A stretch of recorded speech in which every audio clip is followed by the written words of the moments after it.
这个出风口啊，就感觉是几个炮塔似的在冲着我。说实话，在说空调之前，我还琢磨了得有几分钟，5分钟吧。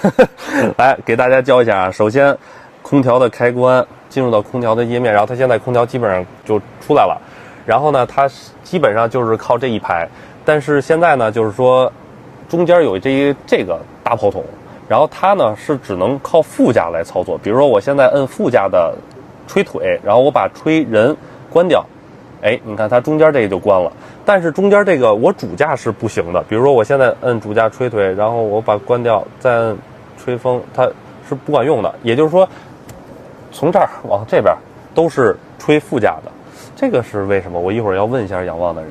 还有它几个比较快捷的方式，我觉得不错。首先是避人吹，就是当我们开空调吹了一阵之后，发现有点凉了，所以你就点这个避人吹，它就直接把风直接冲上，冲这边，从这边走了。然后当你刚一进到车里最热的时候，你直接对人吹。还有一个扫风功能，我觉得这个还 OK 不错。然后还有一个负离子 ，OK， 那这就是空调的一个操作逻辑。